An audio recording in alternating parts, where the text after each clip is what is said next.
শুধু মানুষের উপর প্রভাব বিস্তারের নিরিখেই বীরপুরুষ যাচাই হয় না, বহির্বাস্তব নিয়ন্ত্রণ করার ক্ষমতা দিয়েই যাচাই হয় বীরপুরুষ। কেউ বলতে চান সাগরের ঢেউয়ে ভেসে সৌভাগ্যের চূড়ায় চড়েছেন জিয়া। তিনি তা নন। যে ঘটনাবলী বীর তৈরি করে তাতে তার কিছু থাকা চাই।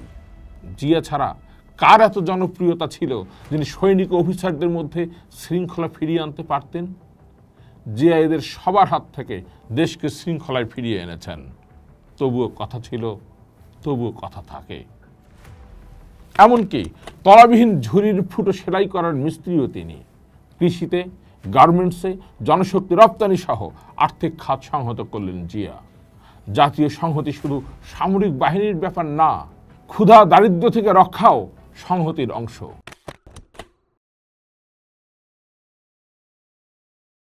বিপ্লব ও সংহতি দিবসের বীরমাল্য কার? বীর কে?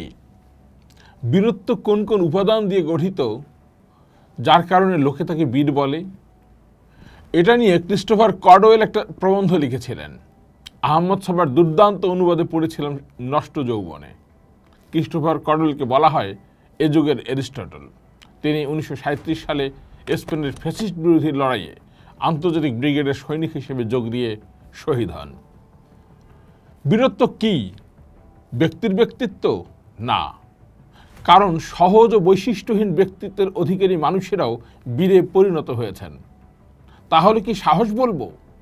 সাহসের বলে মানুষ জানের ঝুঁকি নিয়ে মরণের বেশি কিছু করতে পারে না। মহাযুদ্ধগুলোতে এরকম সাহস নিয়ে লক্ষ লক্ষ মানুষ মরেছে। সাফল্য কি বীরত্ব? যদি হয় তাহলে রকফেলার, বিল গেটস তাহলে বীর। কিন্তু লোকে কি তা বলে? বলে না তো। তাহলে দক্ষতা? সে তো মুচি বা স্বর্ণকারেরও আছে, তাকে তো বীর বলি না। তাহলে বীরের প্রধান গুণ কি? আচ্ছা, বাগ্মিতা কি বীরের গুণ হতে পারে? যিনি কথা দিয়ে মানুষকে জাগিয়ে তোলেন, কথার জোরেই একটি জাতি লড়াইয়ে নেমে পড়ে। ক্রিস্টোফার কডওয়েল বলছেন, হ্যাঁ, বাগ্মিতা আধেক গুণ, পুরোটা নয়। কারণ হিটলারকে তখন বীর বলতে হয়। হিটলারের বক্তৃতায় মানুষ জেগে উঠেছে এবং অন্ধকারের গর্তে আত্মহুতি দিয়েছে। কডওয়েলের ভাষায় একই সময়ে যেমন আসেন বীর, তেমনি আসেন প্রতারক বাক্যবাগীশ। বাইরে থেকে দেখতে দুজনে একই রকম, দুজনের আবির্ভাবের কারণও এক, অথচ তারা বিপরীত মুখে। একজন আসে লেনিন ও মাও বেশে, আরেকজন আসে হিটলার ও মুসলিনি বেশে। পরিহাস হচ্ছে সব বাক্যবাগীশকে পয়লা মনে হবে মুক্তির দেবতা, আর বীরকে মনে হবে ধ্বংসকারী বলে। কারণ বাক্যবাগীশ মানব শক্তির অপচয় করে মিষ্টি কথায় সমাজকে পেছনে নিয়ে যেতে চাইবে, আর বীর পুরানো প্রেক্ষাপট ভেঙে তৈরি করেন নতুন মানচিত্র। তার ভাষায় বীর হলেন ভ্লাদিমির ইলিচ লেনিন, কারণ তিনি জাতিকে জাগিয়েছেন এবং জেগে ওঠার পর আরো উন্নততর জীবনের দিশা দিয়েছেন। তার ভাষায়, সুতরাং এ যুগের মানুষেরা যারা হবেন বীর, তাদের সাবালক হওয়া চাই। পরে চীনের নয়া গণতান্ত্রিক বিপ্লব দেখার পর ক্রিস্টোফার কডওয়েল বলেন, এ যুগের বীর হলেন সংগঠিত জনগণ। 5 থেকে 8 আগস্ট 2024 ক্ষমতায় কেউ ছিল না আসলে, কিন্তু ক্ষমতা রাস্তায় গড়াগড়ি করেছে 75-এর 3 থেকে 7 নভেম্বরের মতো।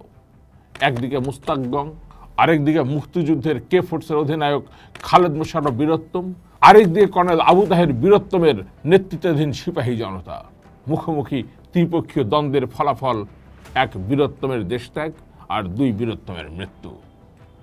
7 নভেম্বর কথা ছিল ক্যান্টনমেন্ট থেকে কর্নেল তাহের বন্দি জেট ফোর্সের অধিনায়ক জিয়াউর রহমানকে উদ্ধার করে নিয়ে শহীদ মিনারে আসবেন, আর শিল্পাঞ্চল ও বিশ্ববিদ্যালয় থেকে সিরাজুল আলম খানরা শ্রমিক ও ছাত্রদের নিয়ে আসবেন। সবার মোহনা শহীদ মিনার, কিন্তু তা হলো না। সিরাজুল আলম খানরা সেদিন শহীদ মিনারে জমায়েত করতে ব্যর্থ হলেন। অন্যদিকে জিয়াউর রহমানকে কর্নেল আবু তাহেরের নেতৃত্বে সিপাহীরা মুক্ত করলেন ঠিকই, কিন্তু জনতার সাথে মিলতে পারলেন না। ইতিহাস শুধু ব্যর্থতা দিয়েই নির্মিত হয় না, হয় আকাঙ্ক্ষা দিয়েও। কর্নেল তাহের তার জাতিকে আরো উন্নততর জীবনের জন্য ডাক দিয়ে গেছেন। বীরের বৈশিষ্ট্য কি তার গলাতেই মানায়? সমস্ত ঝড় শেষে ফিরে এলেন মুক্তিযুদ্ধের ঘোষক জিয়াউর রহমান। বের হয়ে এলো বাংলাদেশ। কমিউনিস্ট তাহেরের বিপ্লবী মুহূর্ত থেকে বাংলাদেশ প্রথাগত পথে ফিরল জিয়াউর রহমানের বীরত্বমের হাত ধরে। ক্যান্টনমেন্টে শৃঙ্খলা ফেরালেন, একদিকে বিদেশি চক্রান্ত, আরেকদিকে বিপ্লবী প্রচেষ্টা, দুই পক্ষের হাত থেকে মধ্যপন্থায় ফেরালেন তিনি। জিয়াউর রহমান এমন ব্যক্তিত্ব ছিলেন যার জনপ্রিয়তা সৈনিক ও অফিসার দুপক্ষের মধ্যেই ছিল, ফলে তিনি সেনাবাহিনীর মধ্যে শৃঙ্খলা ফেরাতে পেরেছিলেন। তিনি যেমন ৭৫-এর খুনিদের কেউ ছিলেন না খালেদ মোশাররফের, তেমনি বিপ্লবী তাহেরেরও ছিলেন না, আবার ছিলেন সবারই। তিনি বাংলাদেশকে শৃঙ্খলায় ফেরাতে চেয়েছেন, সেখানেও কথা ছিল, কথা থাকে। কর্নেল তাহেরের প্রস্তাব ছিল বাকশালভুক্ত পার্টিগুলোকে নিষিদ্ধ করে বাকিগুলোর জন্য রাজনীতি উন্মুক্ত করে দেওয়া, কিন্তু জিয়াউর রহমান তা না করে সবার জন্যই তা করলেন। ফলে মোহাম্মদ তোহার মতো গোপন রাজনীতিকরা প্রকাশ্যে এলেন, সংসদে এলেন, তেমনি মুক্তিযুদ্ধের নেতৃত্ব দানকারী ও বাকশালীরাও যেমন রাজনীতিতে সুযোগ পেল স্বাধীনতা বিরোধী জামাতে ইসলামও। তার খালকারা কর্মসূচিতে সমর্থন জানালো বাকশালভুক্ত দল সিপিবিও।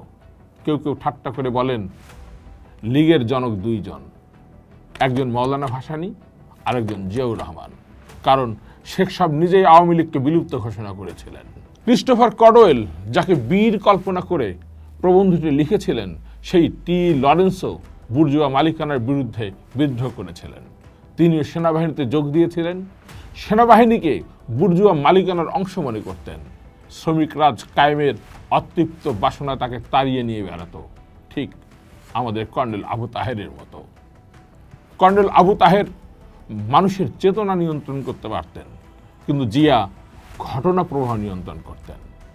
বলা হয় শুধু মানুষের উপর প্রভাব বিস্তারের নিরিখেই বীরপুরুষ যাচাই হয় না, বহির্বাস্তব নিয়ন্ত্রণ করার ক্ষমতা দিয়েই যাচাই হয় বীরপুরুষ। কেউ বলতে চান সাগরের ঢেউয়ে ভেসে সৌভাগ্যের চূড়ায় চড়েছেন জিয়া। তিনি তা নন। যে ঘটনাবলী বীর তৈরি করে তাতে তার কিছু থাকা চাই। জিয়া ছাড়া কার এত জনপ্রিয়তা ছিল যিনি সৈনিক ও অফিসারদের মধ্যে শৃঙ্খলা ফিরিয়ে আনতে পারতেন? জিয়া এদের সবার হাত থেকে দেশকে শৃঙ্খলায় ফিরিয়ে এনেছেন। তবুও কথা ছিল, তবুও কথা থাকে। এমনকি তলাবিহীন ঝুড়ির ফুটো সেলাই করার মিস্ত্রিও তিনি। কৃষিতে, গার্মেন্টসে জনশক্তি রপ্তানি সহ আর্থিক খাত সংহত করলেন জিয়া। জাতীয় সংহতি শুধু সামরিক বাহিনীর ব্যাপার না, ক্ষুধা দারিদ্র্য থেকে রক্ষাও সংহতির অংশ। অবশ্য কর্নেল তাহেরও লাঙ্গল ব্রিগেড করেছিলেন। উৎপাদনশীল সেনাবাহিনী তাহেরেরই আইডিয়া। রাষ্ট্র নির্মাণের এই জায়গায় দুজনের অদ্ভুত মিল। অর্থাৎ দেশকে নিয়ম ও শৃঙ্খলার সাথে চালিত হতে হয়, এমনভাবে চালিত হতে হয় যাতে বীরের আর দরকার না হয়। দেশ বিপদে পড়লেই বীরের দরকার পড়ে। দেশকে এমনভাবে চালিত হতে হবে সেই বিপদ যাতে দেশের না আসে। তাহের ও জিয়া দুজনেই বীর ছিলেন সৈনিক, যিনি সাহস ও শৃঙ্খলার প্রতীক। দুজনেই সংগঠিত জনগণের প্রতীক। বাক্য বাগিচারা যা তৈরি করতে চায়, কালের স্রোত সব ধুয়ে নিয়ে যায়।